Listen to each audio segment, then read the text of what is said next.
Well, hello there.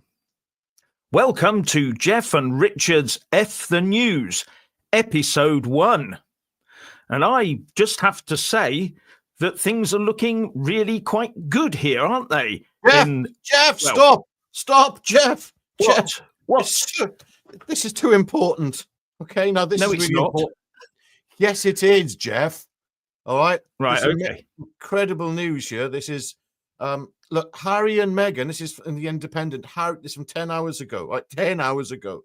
Harry and Meghan urge people to open homes to LA wildfire victims as they shelter friends from fleeing flames. Aren't they wonderful, Jeff? Aren't they just wonderful? I see what you mean. Yes, I mean, they're just so thinking and thinking of others all the time, aren't they? They are. Don't even question anything else. Okay. But can you believe this, right? Somebody, okay, has said, right, that they are, what they say, disaster tourists. I can't believe it that somebody could come to that conclusion. I mean, I saw it on the TV with my own eyes. There was all these people, okay, and they just lost everything, right? And there was Meghan with her hug. Didn't you see it? And Harry was behind looking a bit sheepish, but that's because, he wanted Meghan to give them Meghan love, the love that only Meghan can give to other people to heal their broken hearts. That's right. She was there with her arms open. And I mean, it was incredible. And this person, apparently this actress, was her name Justine Bateman, thought it was a bit distasteful of them to turn up and that it was opportunistic. Opportunistic? How could you possibly think that for one moment, Jeff? What of Harry and Meghan? Opportunistic? Yes. And sort of trying to run around chasing publicity. God, heaven forfend. That would never happen, would it, Richard? It's definitely disgusting. Never happen. No, these two people are shining lights. I mean, it's like, can you imagine? As I say, it's like you were there, right? And you've just lost everything. You've lost potentially your family dog. You've lost your home and all the things that you have built up through your lifetime.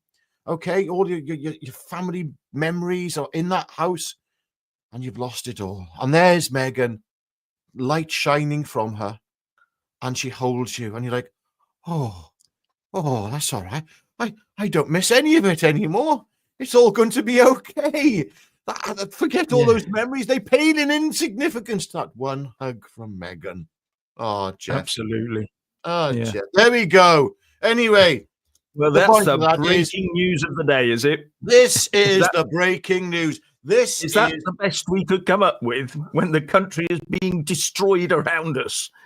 Exactly. Lord, That's why we're doing these morning shows. We need you to have a little bit of reframing in the morning, because we get up in the mornings and we're going rubbish, rubbish, rubbish, rubbish, irrelevant, distraction, bread and circuses.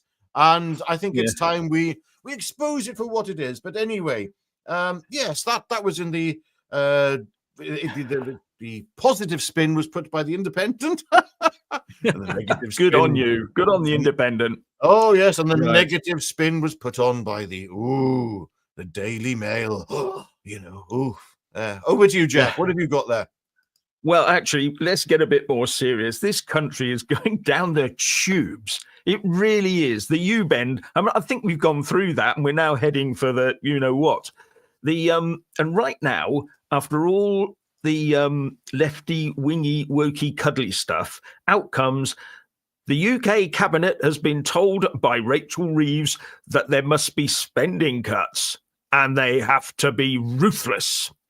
And they're talking about, taking people on benefits, taking their benefits away from them.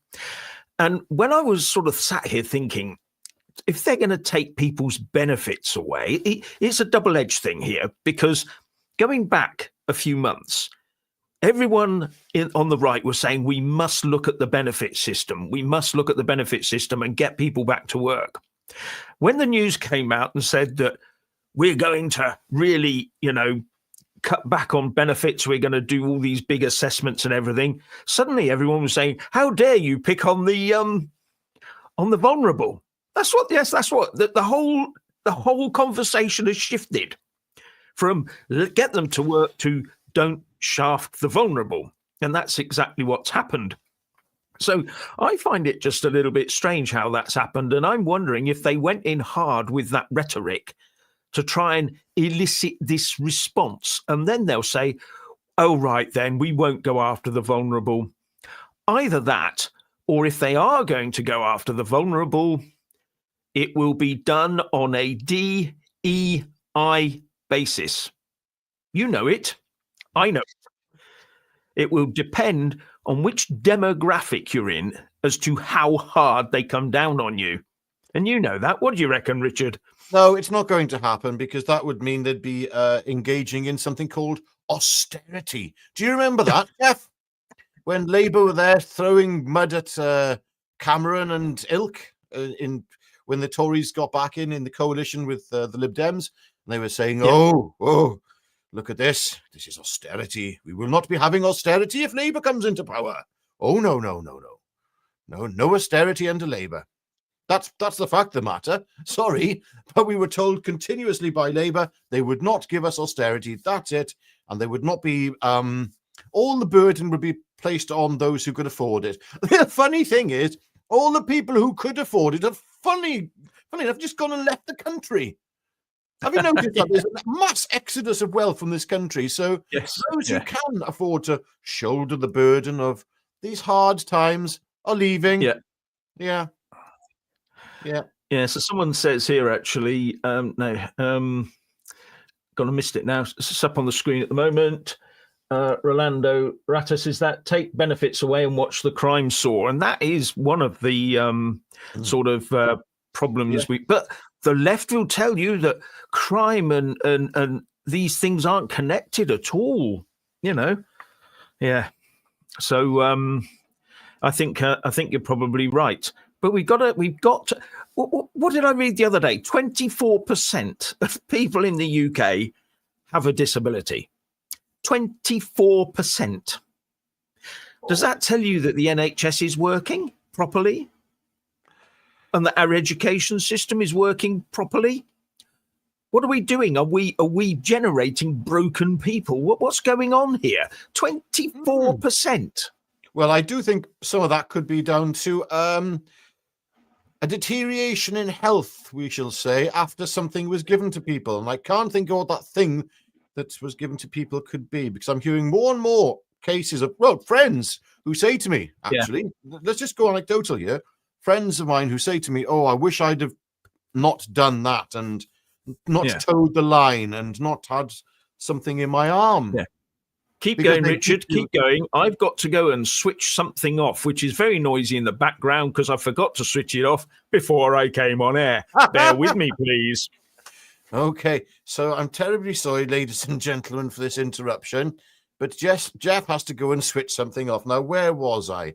Oh, I can't remember. But anyway, something else has grabbed my attention whilst Jeff goes to change a light bulb, because turns out the basic DIY tasks, and this is in the Daily Mail, which Generation Z can't do, as young adults pay thousands of pounds for others to do easy household tasks. And that's what happens. Like what's easy household? I'm a bloke. There's nothing easy in a household. Richard's disappeared, which is rather strange. Let's see if I can keep going. Yes. Now, let's get back to this economy thing. Right now, we do have a state of hiring is plummeting and confidence slumps as fears for economy deepen. That's from the Telegraph. We have no one is hiring now because of all the new rules that are coming in, and the minimum wage has gone up, and the employer's national insurance has gone up. So we're now having a bit of a dearth of jobs out there. So if you do get a job, you're very lucky at the moment. Oh, Richard's back, I think. I bet he pressed the wrong switch, didn't he? I don't think it was me there. I think it was Jeff jumping into the computer. No, it wasn't. Would I try to shut you up? Would I ever? No, anyway. Oh, and here we go. Let's just say thanks very much to Mike Kipperson for your contribution. We want our privacy, except when it suits them. Oh yes, you're going back to the couple. Yes, they do want their privacy, except when they don't. When they want publicity. What a pair they are, aren't they? And I'm trying to read this one. Yeah, I'm just reading this one. Yeah, this one is, thank you very much indeed to Chopper. I'm in Australia and we are meant to be the prison island. Yes, I thought it was a requirement. I'm now wondering whose country is the true jail and who is the most betrayed. They kick off here. They kick off here. Cronulla back in the 90s will be a cartoon. Love you both. Love Tommy and God help freedom. Yeah, God help freedom. Thank you, Chopper. Yeah, and I'm sure Tommy will be very pleased that people are still remembering him, because they wanted him shut up in solitary and no one would hear of him again and he would just disappear forever. But it's not happened, has it? No, we're seeing more and more sympathy, more and more people coming out in support of Tommy. I mean, Tommy knew this before he went in, that by going in, he would further the cause. And he's risked his life and is still risking his life and his sanity in order to further the cause of, well, support and uniting the British people and ending an evil that is taking place within this land. So, yes. Yes, can't be something to mechanics, says, I haven't had a pay rise this year due to what the new rules have cost my employer. Goods keep going up, so technically it's a pay cut. Everybody, what is it about these Labour ministers who've never run a business in there, probably never even went on a paper round, some of them? Yeah. If you raise taxes for employers, you think you're going to squeeze the employers and they're all going to go broke, and no, they just put the prices up because people have to buy things. Now, right now, I read a thing this morning in, I think it was the FT, I may be wrong, or the Times, and it was talking about even the low cost where you can get stuff cheap. They're now suffering because people are keeping their money in their pockets. They're not going out and spending like they did last year or the year before. They're just not doing it. So that means there's less spend, there's less tax. So people are going to start saving a bit of money here and there. And that'll be the next thing that Rachel Reeves wants to target. Oh, you got a few quid in the bank, have you? We'll have that from you. Because that's the way they think. Anyway, I just find it amazing where this whole economy is going. And while they're deciding to try and tax us, they're giving the Chagos Islands away, or trying to, with a £9 billion sweetener. Then we're not selling them anything. We're giving them money to take it. And it's real estate. It's important real estate. Oh, dear. And these are the people. No wonder we got a black hole. Yeah. Well, sorry, I'm just talking about the economy. This is in the Telegraph. Hiring plummets and confidence slumps as fears for economy deepen. No, you know what, Sherlock. I mean, this is targeted towards the city. This is right now, but the City of London, the financial services. Wait, I'll just read it out. Okay, the number of financial services vacancies fell to its lowest level since 2020. In the final 3 months of 2024, lowest level since 2020. What went on in 2020, Jeff? Oh, I can't remember. Yeah, exactly. Yeah. And I mean, for levels to be that low, we must have got some serious issues in this country, like really serious issues. That just tells you where the business confidence is in Great Britain. And don't forget, this is how outside investors are viewing the country as well. Yeah. Because if you're talking about the City of London, you're not just talking about how we in Britain view the country. We're talking about the impact across the globe of the confidence from within our system. It's absolutely diabolical. Nobody believes in Rachel Reeves and her policies to improve the country. And if nobody believes in that, I mean, look at the bond markets, for goodness sake. Yeah. Oh my goodness. You know, it's all collapsing, mate. It's all collapsing. It is, yeah. Mr. Bull says, yet your employer still makes stupid money. Some do, but a lot of them out there are shutting up shop. Yeah. Why? Why are they shutting up shop? If they're still making stupid money, what it is people are not buying stuff. Greggs is taking a bit of a hammering at the moment, believe it or not, because I read that their people aren't spending so much money with them. And those are people every day just walking past, oh, I'll have one of those, And that's going. Are they still going to be making stupid money? I don't think so, but there you go. That is quite telling if Greggs is suffering, because they're not what you would call, don't get me wrong, I do enjoy a Greggs. I'm back on the carnivore diet, but when you pass it, you think, oh, I'll just have a sausage roll there. And, that very nice, whatever. But it's not going to break the bank. And these are things that most people can, if they're going to have what you call a luxury item, one not cooked at home, then it's something that most people can afford. But yeah, maybe not any longer. Anyway, another thing about the economy is net zero, isn't it? Net zero. From the Times, Labour's net zero push hands power to Beijing. Former MI6 chief and party's own MPs warn of threat to security in ideologically driven push to expand renewable energy. Well, that's in the Times. So isn't it strange how people are sort of now coming around to thinking that why aren't we very successful? And one of the biggest drivers, in fact, it might be the biggest driver, is we now have the most expensive energy in the developed world. It's hugely expensive. We can't make anything because we can't sell it because it's too expensive.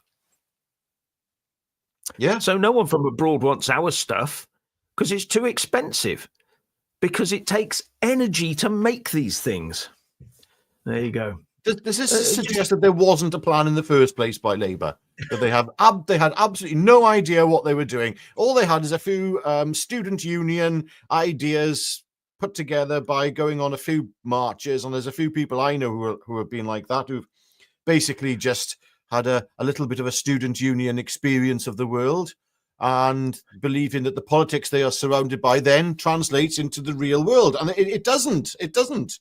Sorry, it doesn't. That socialist. What's the word I'm looking for? I'm not going to swear. Ideology. That's it. Yes, Yes. That's socialist ideology. I want to use the other word, Jeff, but I can't. Yes, you can't. Socialist ideology doesn't translate into a real world economy. Sorry, it doesn't happen. No. Yeah, here's a good comment from Debbie Hildebrandt. I live here. I'm presuming that's over in California. And we don't care what Harry and Meghan are doing or what award they are getting. So many fires, they are very scary. I've been surrounded by fire. Free Tommy.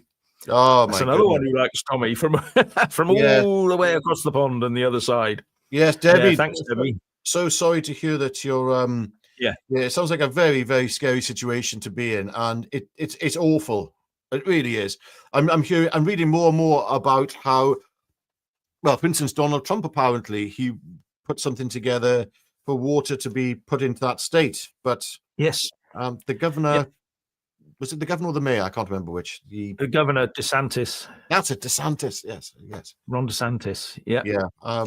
He decided he didn't want more water to put fires out or something. Was it DeSantis? I can't remember. Yes, my brain's gone to sleep. Sorry, everyone. This is first thing in the morning, and I'm still getting over the flu. It's 10 o'clock in the morning, Richard, not first thing. Yes. Good Lord.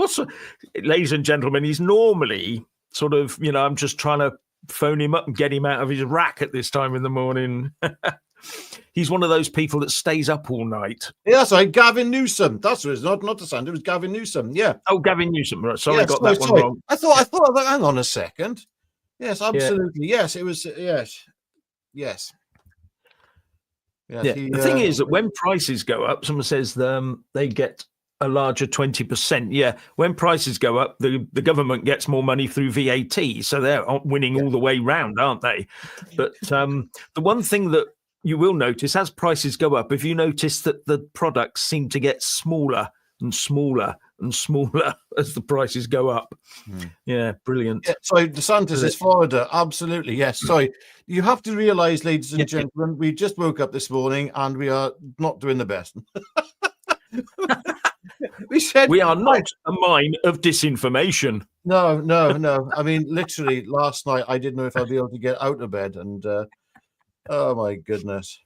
Yes, I had a paper round. The Glasgow Evening Times, says Slim. Well, there you go. That's probably a good job for Richard. yeah, I need a job right now, I can tell you. Not even on minimum wage, ladies and gentlemen. Yeah. Oh, dear. Anyway, so now here's one for you. The information. Everybody wants your information, don't they? Well, it turns out that because of artificial intelligence, the government today is going to introduce or going to put forward a new sort of system so that big tech firms can mine all of our health data. And of course, it's going to be anonymized. Of course it is. You know, no one will know anything about where this comes from, but they will be able to raid all our health data going forwards. And what they're saying is that the NHS has a huge health archive, and they want to put the UK at the heart of the global AI revolution. And this is how we're going to do it, by handing out all this stuff. I wonder what else they'll be handing out to AI. It's not as if AI eventually won't be able to find it all out for itself anyway, is it really? But yeah, and I wonder how joined up all these AIs will become, because they're all separate at the moment, and start swapping information between each other to make them more efficient. It's all getting a bit sort of strange, isn't it? But there you go. What do you reckon about that one, Richard? I was watching something last night on AI, and there's going to be a convergence in information with AI, and it's going to be quite interesting, because what I was watching was obviously made by somebody who is a developer within AI and spinning it. It's also positive. You'll have your own AI agent, for instance, and your AI agent will technically be like your personal assistant, okay, who will then contact other people's AI agents. In fact, there'll be more AI agents than people, and these AI agents will go for it, and they will just communicate anything you want done. You won't even have to think of it, because there'll be predictive AI involvement. So even before you need something, it'll be sorted. For instance, if the AI detects a slight leak, a certain level of humidity in the house, then there could be a leak. And once that humidity reaches a certain level, a pipe leak. So a plumber will be contacted, and the plumber will come out whilst you're in work and take a look at it, and it'll all be paid for. It'll all be factored into your annual budget. It's insane. It's absolutely insane. Yeah. That's the way it's going. So when it comes to things like health, well, you will be constantly monitored with some kind of biofeedback, to like a wristwatch monitoring your blood pressure. So we should all be a bit worried when the AI agent has ordered something and delivered it to your door, and it's a coffin. Yes, that could be a time to start panicking. Actually, yeah, I think that. That could be. And thanks to Civil Defence UK for your contribution. He says that come move to the Falklands, folk. No Labour here, or bloody welcome. You've been there, Jeff. Yes.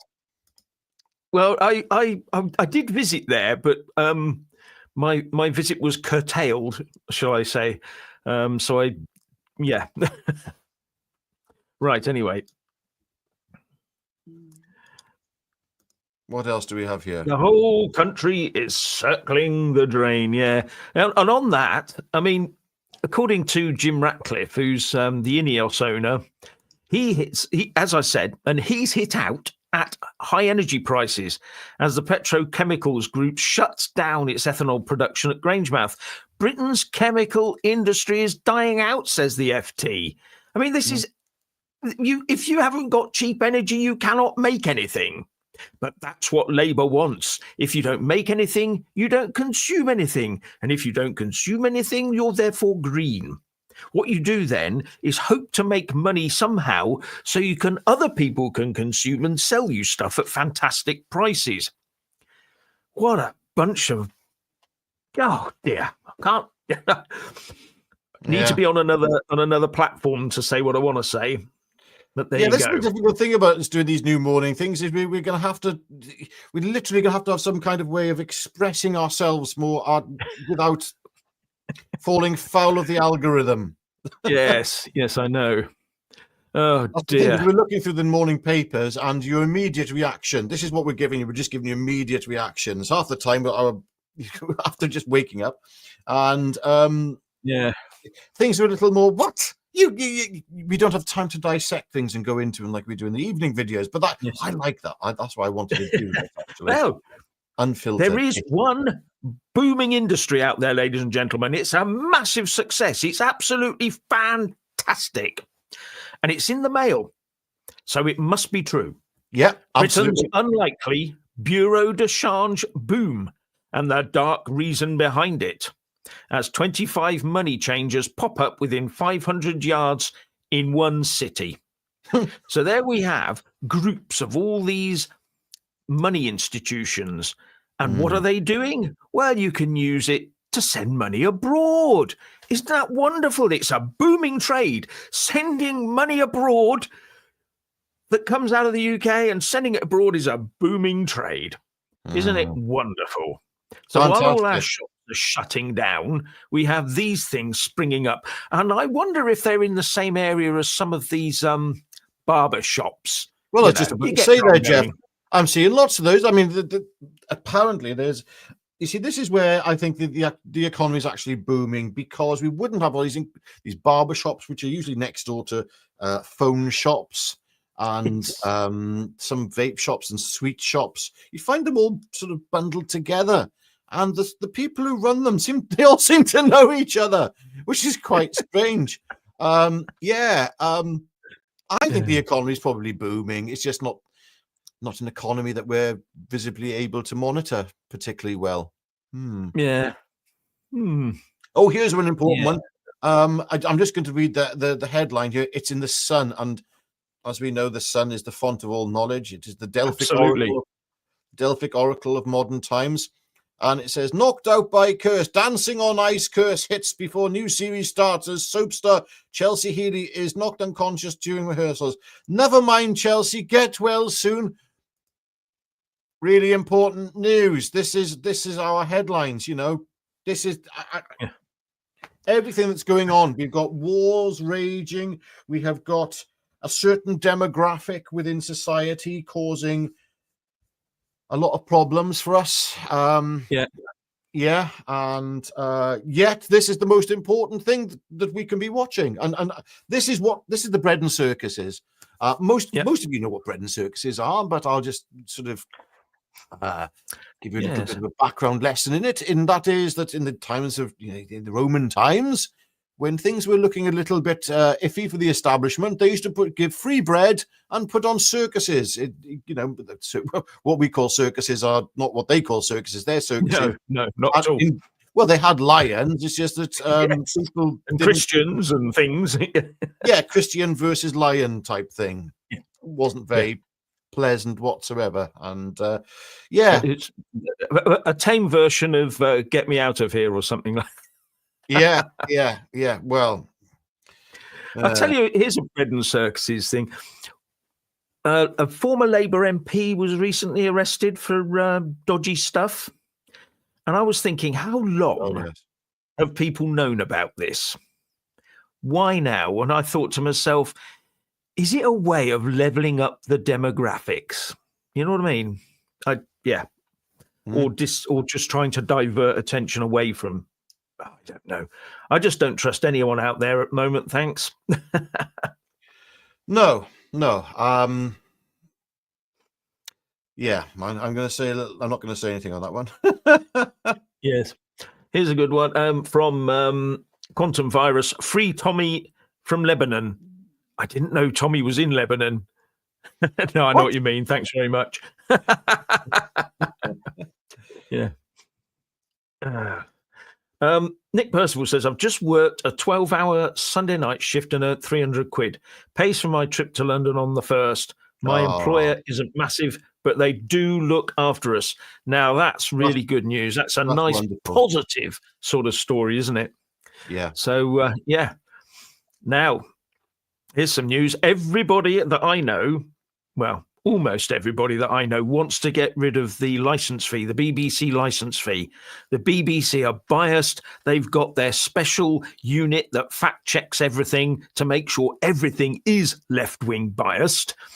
But Lisa Nandy has come out. Lisa Nandy, Labour. Yeah. Lisa Nandy has come out and said we should scrap the license fee. And I went, good Lord, they're catching on.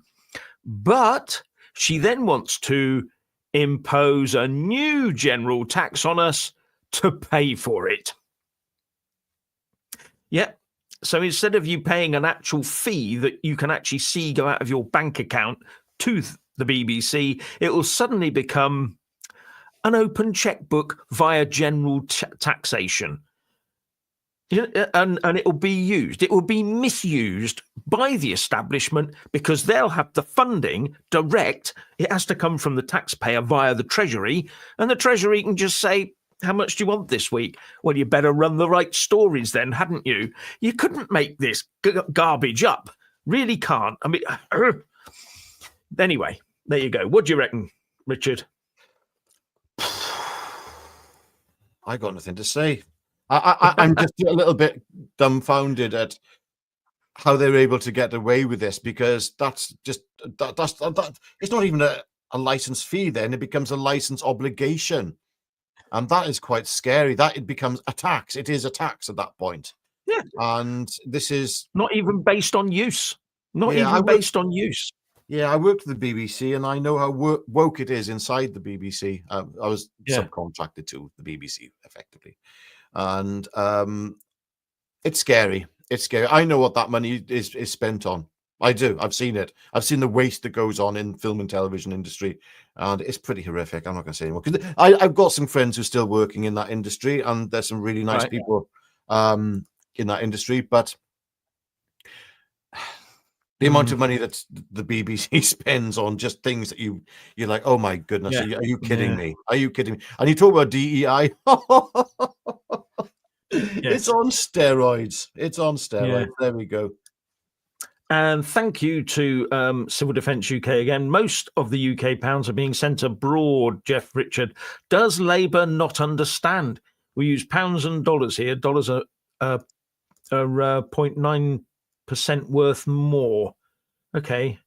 So, but it's if we're sending pounds abroad, we're sending money abroad. It's being used elsewhere. So it's not benefiting us, is it really? It's not being spent here to benefit our businesses here. But on the other side, of course, we all do this now. Because the UK can't afford to make anything here at all, nothing much, we end up buying all our stuff from China. So we earn money here and we spend it buying stuff. And that then goes on the international money markets, the money that you... And then it's converted into renminbi, and it goes into China or any other country that is involved. And what happens then is that as you're selling it off, obviously the pound just drifts down because everybody's selling the pound, aren't they? They're selling the pound for other currencies to buy stuff. And it's just ridiculous, really.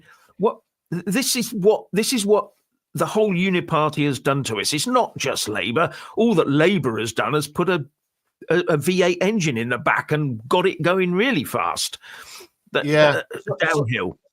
I was just thinking, how did we get Ron DeSantis so badly wrong earlier, Jeff? And it's because we were talking about him about a day ago. I remember we had this conversation. Yeah, I think we were. Yes. Yeah.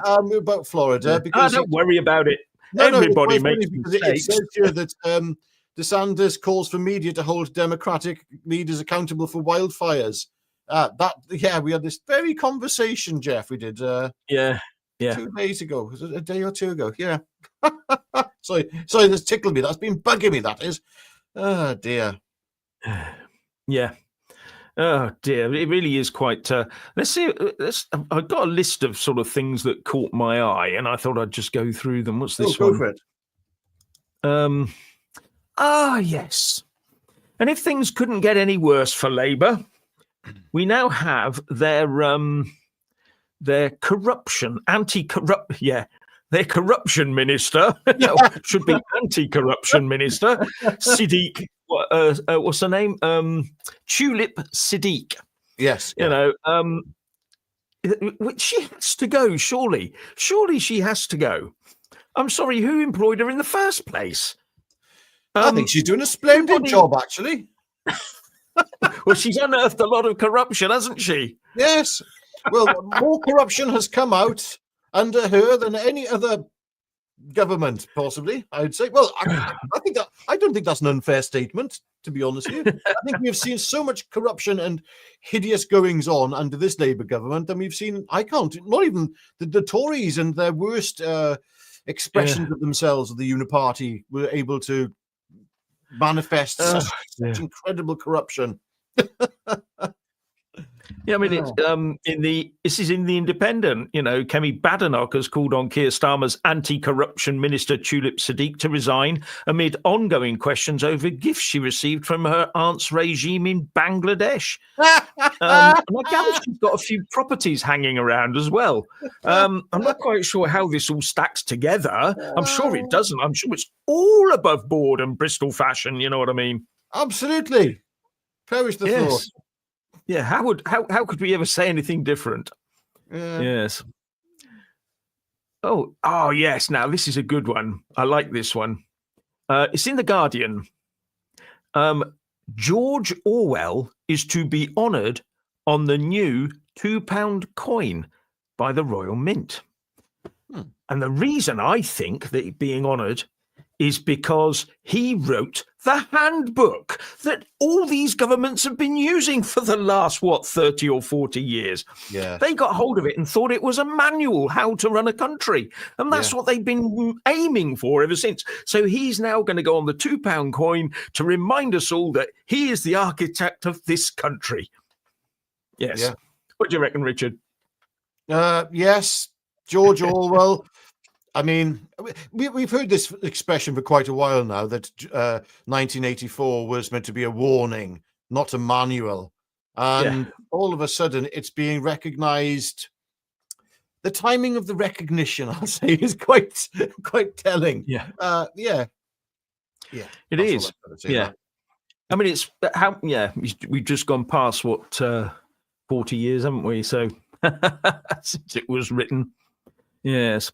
And going back to Tulip Siddiq, I forgot this one because it's in The Sun. Tulip Siddiq's flyers found in ex-Bangladesh leader's palace. So they found her flyers in a Bangladesh leader's palace. You know, the election flyers you can put through doors. Wow. What's all that about? He's not a voter, is he? Oh, you never know these days, do you? And Labour is thinking about retracting all the voter ID stuff as well, if you haven't heard about that one. Yeah, they want to get back to the good old days, don't they? They don't value our democracy at all, do they, really? Yes, 1984 was first published in 1984 was published in 1949. And, there you go. Yeah, I don't know if you've ever anyone's actually seen the film 1984, aside from reading the book. It's got some stupendous some incredible, was it John Hurt in it and Richard Burton, brilliant acting in it, brilliant. And it's a very, very powerful, dark film, yet I find it uncomfortably similar, as we've been making mention of, to current events. Yeah, not very pleasant a time to be alive in, I would say, at the moment. And we've just got to make it as positive as possible for ourselves and our children. Yeah. And I do think AI's got a big hand to play in how things progress. Yeah. In terms of control. Yeah. Yes, and that's not to mention the PDF fiasco, says Louise Owen. Yes, we can't really talk about that, can we? We're not allowed to talk about that much. But this, I think, is probably will go down in the history books as one of our, probably if not the greatest shame on this nation, what we allowed to happen over the last few decades in some of our towns and cities. Now, I don't care who's involved or what or where they come from, race, creed, or whatever. Those gangs, whatever, have got to be shut down totally. There has to be this has got to become a national thing. It's got to become a national aim to eradicate it totally and put the message out there that it's never to happen again, ever. And but the trouble is, I get the feeling there are too many people in too many places who want this to continue. Otherwise, they would have shut it down, wouldn't they, if they were normal, right-thinking people at the top? But I don't think they are. A lot of them aren't.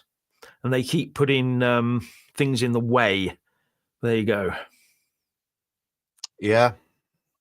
Hasn't Nigel Farage just come out and accused Wes Streeting of covering up? I did. Yes, I think so. Yes, yeah. I saw believe that I read that somewhere. So the news Yeah. is flying past us so quick at the moment. It's like, because we had some idea of what we were going to talk about this morning. Last night we put some things together, and then we get up in the morning, and all of a sudden everything's changed. You're like, okay. No, well, I'm just dotting around the news and just taking things as I see them, I'm afraid. Yeah. And that's it. Yeah. These are unfiltered, well, slightly filtered in terms of language, reactions to what's in the papers, or rather what the media, the mainstream media, deem to be important for us lesser little people to know about. Yeah. I think this is how our minds should be concentrated. Oh, Sir Tommy Robinson for Prime Minister, says Ken H. Well, yes, well, that's what Elon Musk's father is talking about, and saying that that's probably what's going to happen.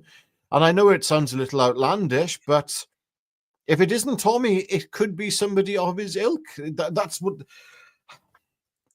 the expression that I think the thinking behind Elon Musk's statement is, that it's not always the most predictable person that gets into power. Sometimes it's the person who stands out the most. And I do think there's a little bit, I mean, aside from people of like that funny man in Germany with that mustache, the chap I'm on about, okay? You wouldn't want him in power, all right? And nobody, if somebody proposed that this person could ever enter power today, you'd think, no chance. No country would ever ask for it. Now, I'm not saying that Tommy's like that, but I'm saying there are people who are left field. Another example, very similar, would be someone like Boris Johnson. Look at him. Yeah. He's a buffoon, or he comes across as a buffoon, but he's somebody who stands out in the psyche. I think the point that Elon Musk was trying to make is that it's the people who stand out. It's those who are slightly left field who can surprise the electorate and capture the minds of the electorate, more to the point. And I think Tommy is definitely somebody like that. Farage was that person as well. Let's not forget that for a long time. But things have changed, and I'm just hearing more and more people who are disgruntled with reform, and it's totally understandable why.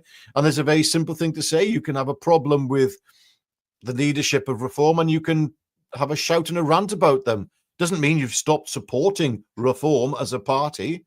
And don't forget, UKIP's waiting in the wings. If reform do massively mess up, then yes, UKIP is still going to be there, and other alternatives. So it's up to reform to get its act together. But I'm just seeing so many strange comments coming out of Nigel Farage at the moment. I'm like, who's advising you? Oh, I know who isn't advising you anymore, and he was bloody good. But I'm not so sure who is advising you at the moment. There we go.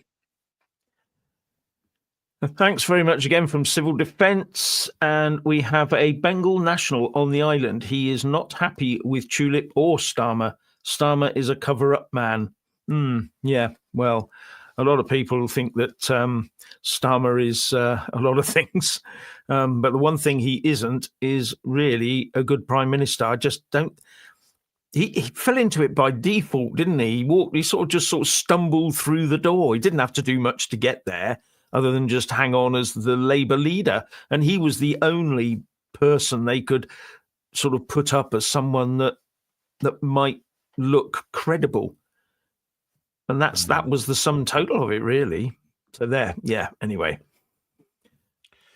yes. Going back to Tommy being Prime Minister, how could that happen? Let's have a little chat about that for a moment, Jeff.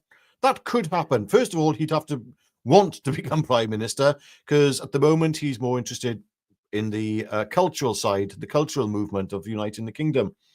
But is there what vehicle could carry him? I suppose UKIP could be one, unless there was a new political party formed with maybe someone like, I don't know, Ben Habib, Andrew Bridgen, and Howard Cox now as well, who is no longer in Reform. So there are options for someone like Tommy to become Prime Minister. Yeah, yes. As someone pointed out in the comments section, Tommy doesn't want to get into politics, says Libalula. That's absolutely right. He has said he doesn't want to get into politics. But a lot of people who say they don't want to get into politics, and other people say you're the only thing that's going to save the country, then you know, it's always better to have someone dragged into the job rather than someone puffed up saying, I want to do it and I can do it. Because generally the latter are no good and the former are would be better at it, because they'll go at it in a more considered manner. The people that don't want to do the job. I mean, it's like the Speaker of the House of Commons, when they what used to happen was that there's red lines on the House of Commons floor between the two sides, and they're not allowed to cross that line because it's more than a sword's length from the opposition, because that's what used to happen. They used to have fights in the House of Commons when it was first established. It's sword fights. So they put the red lines down there. You can't cross those. And then they decided to have a speaker. The trouble is the speaker then had to become impartial. And of course, he upset some people and they ended up getting attacked. So they have this procedure whereby the speaker is always dragged to the chair because they don't want the job. It's a sort of a tradition. Anyway, and that's what you need. You need people who don't necessarily, good people who don't necessarily want to do the job. I think they're probably a better choice. Anyway. I wonder if Keir Starmer was in such a situation, if he'd be any better with a sword than he is with boxing gloves. That's what. Yeah. Oh dear. If he turned up in the House of Commons with boxing gloves and like this, everyone would just go around rolling on the floor with laughter, wouldn't they? Oh dear me. I got you. I'll take you on. Come on. Yeah. There we go. So there you go. Anyway, I'm running out of stories because I haven't got enough tabs open on my computer. No, to be honest with you, mate, I think we're both. You've been rather under the weather. I've been ill for about 3 days, flu and all that. And I think I'm just absolutely exhausted, mate. We'll see if we can. Should we do one later on tonight? I think we've got a story lined up for later on, haven't we? Actually, yeah, so. We'll do something later tonight when I've recovered a bit from. I have been a bit not fluey, just a bit, under the weather with something. It's not particularly bad. Yeah, I'm not. It's not the big one that everyone keeps talking about, but yeah. Yep. So okay, there you go. Go on. Sorry, from Bart Connolly, Leonidas the Greek said that the best leaders are those that do not want it. Yeah, absolutely. Leonidas. Yeah. Leonidas, sorry. Oh, yeah. You see, my cultural education is showing up there, isn't it? No. There you go. Yes. Right. Well. Right, there you go. So on that note, I'm going to say it's good morning from me. Oh, yes. Richard's going to say, well, yes. Don't forget. Yes, well, funnily enough, there's something else I have to say, and that is please like this video from these two pair of half-awake, still fluey idiots, bald idiots, and please subscribe to the channel of two half asleep bald idiots. And don't forget to click the all option under the little bell as well. And yeah, absolutely. Goodbye from him, and goodbye from me, and goodbye from him. Goodbye. Good morning. Goodbye. I'm off. Good morning. Yeah.